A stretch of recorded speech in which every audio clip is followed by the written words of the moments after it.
Your favorite SUV might be in trouble because Chinese SUVs are now offering more tech, more speed, and more range for less money than a lot of US market premium badges. In this video, we're counting down the top 5 Chinese SUVs about to shake the US market, and number 1 is easily the most controversial. If you love cars, hit like, subscribe, and let's go. Let's start with the SUV that quietly proved a phone company can out-engineer half the auto industry. Number 5. Xiaomi YU7. If you've ever wondered what happens when a smartphone giant decides it's tired of Tesla dominating the family EV game, the Xiaomi YU7 is your answer. This is the SUV that makes your Model Y feel like last year's iPhone. Same category, same mission, but with more range, more screens, faster charging, and a level of ecosystem magic that no Western automaker is even close to shipping. And with hundreds of thousands of orders crashing Xiaomi's servers on day one, it's already clear this isn't a quirky gadget car. It's a threat. Look at it from the outside and you immediately feel the clean tech confidence. No grille, just a crisp sealed EV face with slim LED headlights and a carefully sculpted lower intake. The clamshell aluminum hood stretches across the whole front like a single piece of consumer electronics. Xiaomi claims it's the largest aluminum hood ever mass-produced.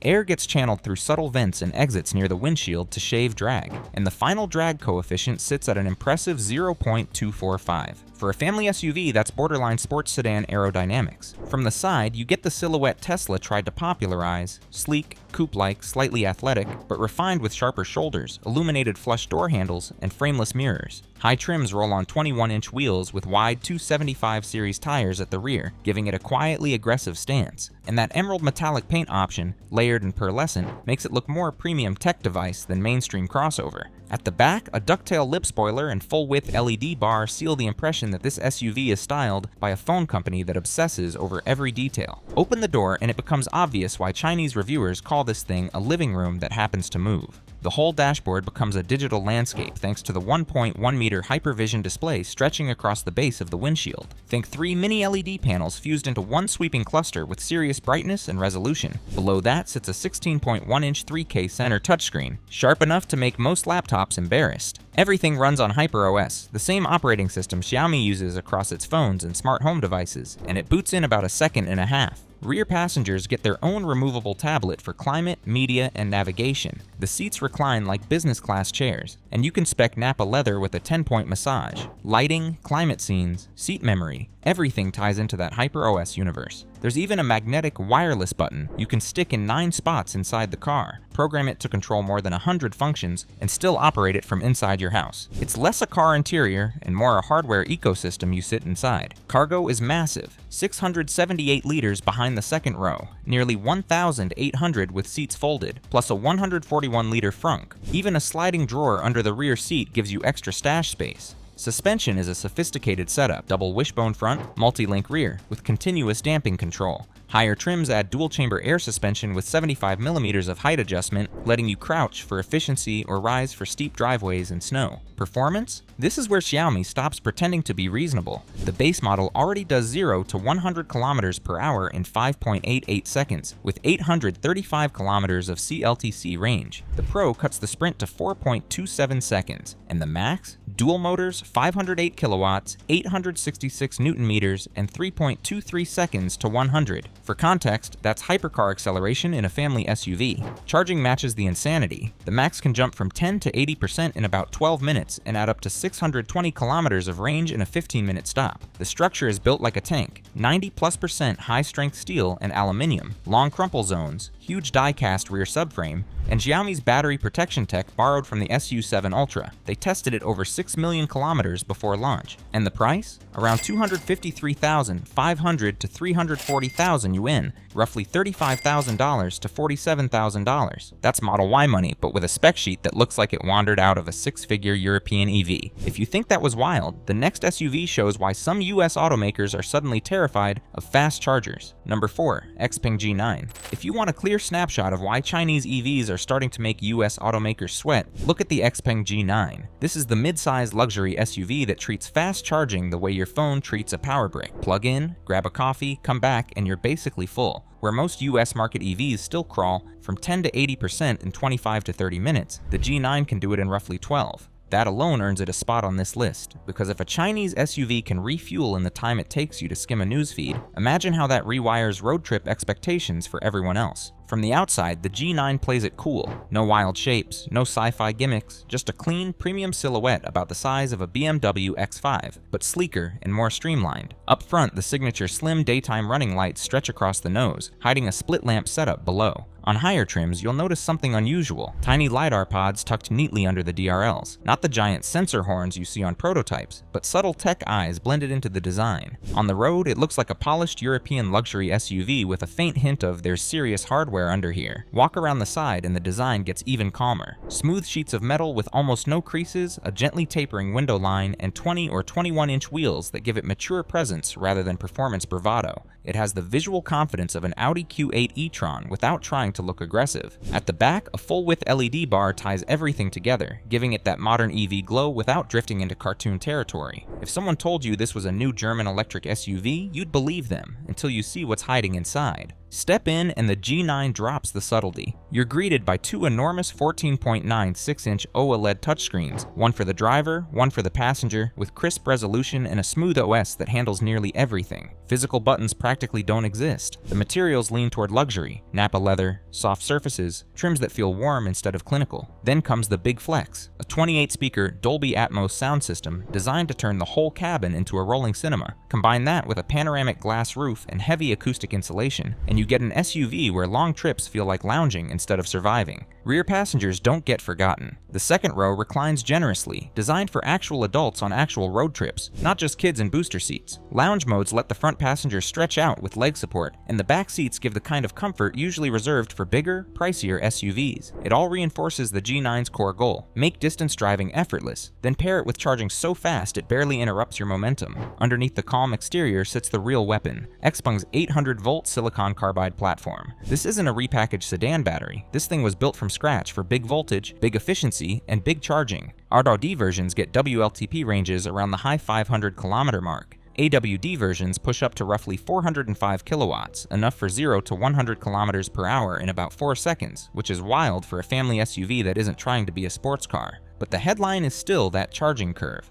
On Xpeng's own high-power S4 chargers in China, the G9 can spike past 400 kilowatts and shoot from 10 to 80% in roughly 12 minutes. That's the kind of performance that could rewrite how American buyers think about long EV trips. For value, the sting is real. In Europe, the G9 lands around the 59 to 60,000 euro mark depending on trim. For US viewers, that's the price range where many German EV SUVs start light on features. Yet the G9 shows up with dual LiDAR, dual NVIDIA Orin chips, ultra-fast charging, a theater-grade audio system, and lounge seating. It doesn't just compete, it makes a lot of $70,000 plus Western EVs feel behind the curve. Safety and reliability lean on Xpeng's growing experience as one of China's more established EV startups. Multiple airbags, a high-strength structure, and a sensor-heavy ADAS suite show it's built for more than demo videos. The real debate for US drivers would be trust: LiDAR mapping, heavy camera data, cloud-based updates, all the things regulators are starting to eye in Chinese smart vehicles. Now let's talk about the SUV that looks totally harmless, right until you realize why Japanese brands don't want it landing here. Number 3. BYD Sea Lion 7. If you want to see the exact moment mainstream Japanese SUVs start sweating, this is it. The BYD Sea Lion 7 looks like a normal family SUV. Nothing crazy, nothing futuristic, but under that calm skin, it quietly does almost everything a RAV4,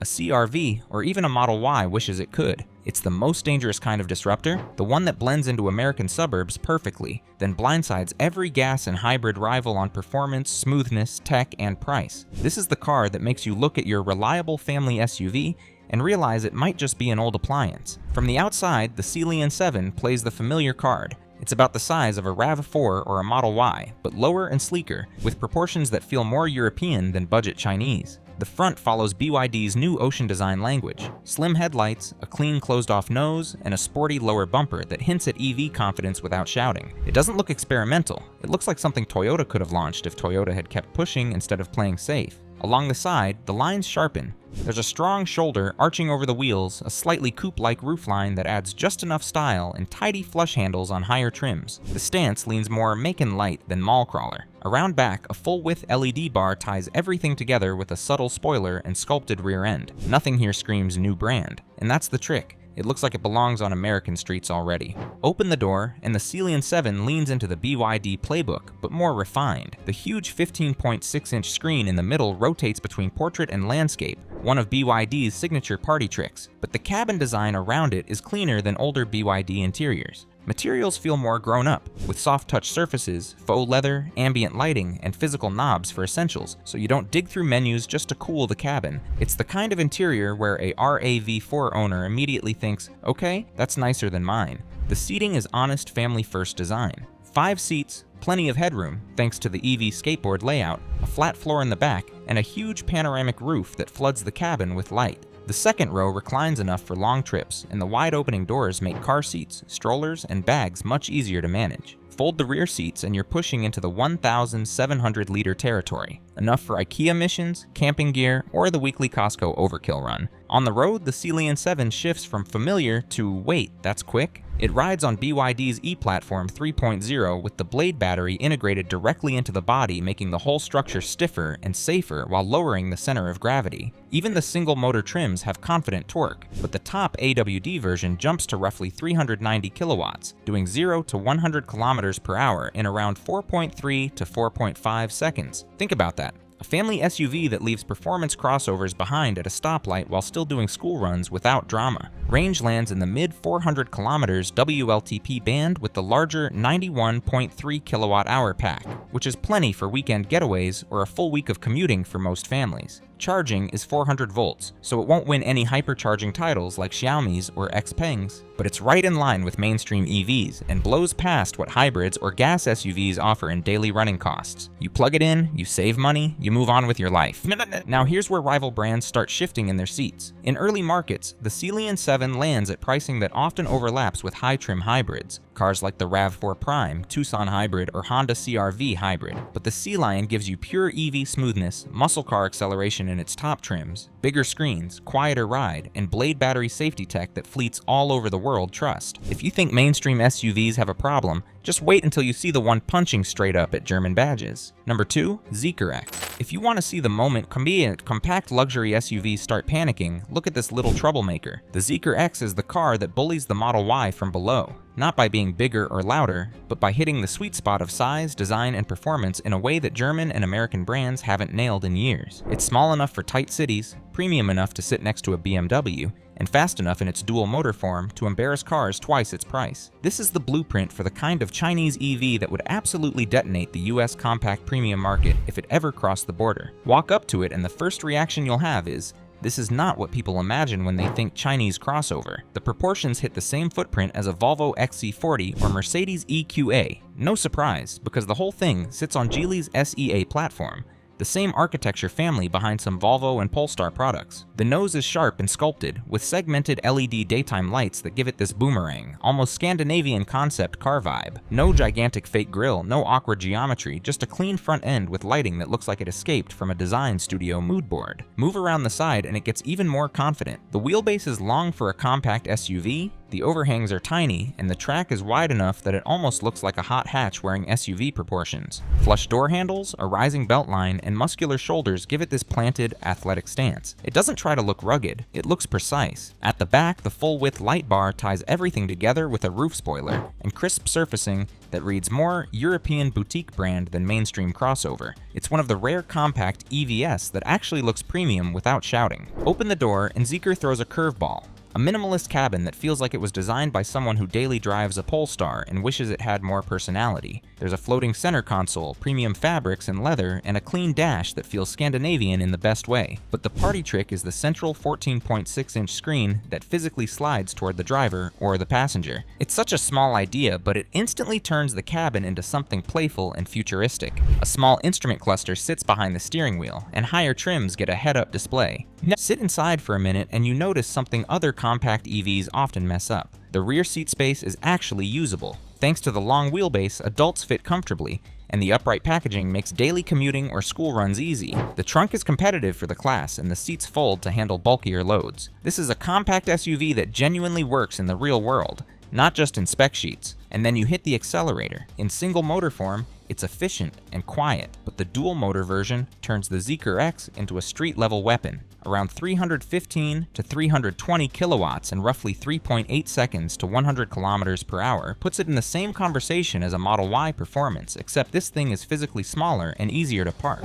It rides on a 400-volt architecture with fast charging times similar to rivals like the ID.4 or XC40 Recharge, and WLTP range up to roughly 445 to 460 kilometers gives you more than enough for weekly commuting with just a few top-ups. Now here's where premium brands start feeling uncomfortable. In Europe, the Zeekr X begins around 39 to 40,000 euros and tops out near 45,000 euros for dual motor trims. That puts it shoulder to shoulder with BMW X1/X2 EVs, Mercedes EQAs, and Audi's compact electric crossovers, but with more power, more standard kit, and a cabin that actually feels interesting. Convert those prices, and you're staring at an EV that would land in the US around $42,000 to $48,000, right in Model Y and Ioniq 5 territory, but offering design drama and performance that some rivals simply don't at that price. And the safety question? The C platform carries heavy Volvo and Polestar DNA, which quietly boosts confidence for anyone skeptical about new EV brands. ADAS features are robust.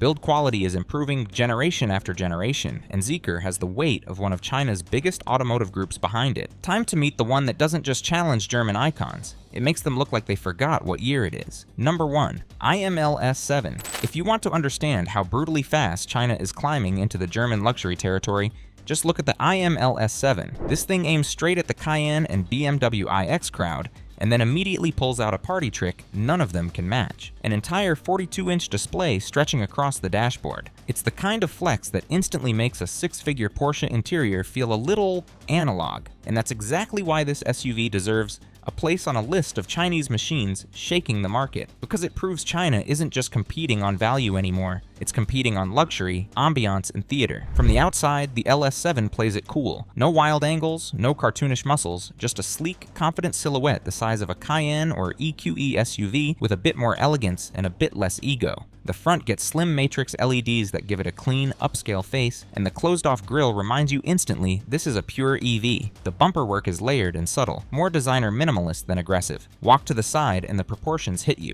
Long roof, big glass, and a wheelbase stretching over 3 meters. It's not a coupe SUV trying too hard, it's a luxury lounge wearing SUV dimensions. The rear finishes it with a full-width light bar and sculpted surfaces that feel modern but not shouty. But the real show begins the moment you open the door. The LS7 doesn't just have screens, it has one massive horizontal glass slab spanning almost the entire dash. 3 displays living behind a single pane, driver info, central infotainment, and a dedicated passenger screen. It looks like a concept car interior that accidentally escaped into production, and when that much digital real estate lights up, the whole cabin feels more like a first-class pod than an SUV. The materials support the vibe too. Nappa leather, wood, metal, optional suede, a panoramic roof, ambient lighting, everything is chosen to feel calm, soft, and expensive. The seats recline, heat, cool, and massage. You can choose a yoke-style wheel if you're feeling futuristic, or a traditional wheel if you prefer something familiar. Meanwhile, the OS underneath pulls from Linux/Android foundations and taps into Alibaba's cloud, so the whole car behaves like a smart home on wheels. Apps, comfort features, navigation, OTA updates,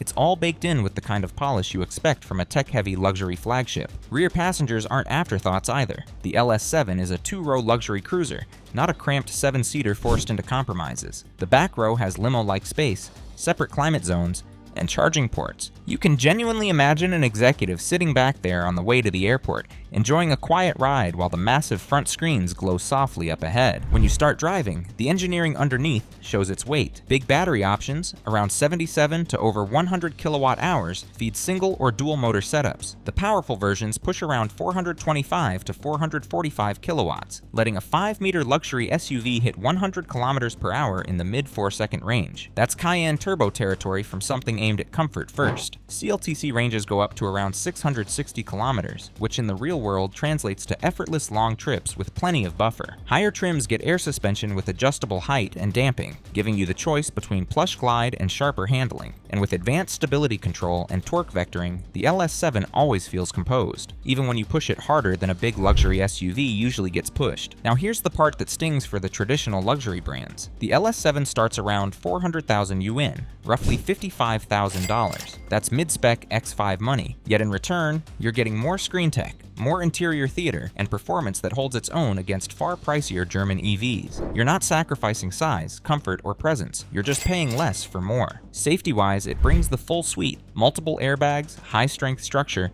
and a serious ADAS stack. Backing from SAIC means decades of engineering experience behind the scenes. The cloud integration and sensor array might raise data privacy eyebrows in the US, especially with Alibaba involved, but nothing in the car's design feels gimmicky or fragile. It feels deliberate, mature, ready. Chinese SUVs are moving faster than anyone expected, so tell me in the comments, which one tempted you most? Drop a like, hit subscribe, and buckle up for the next deep dive.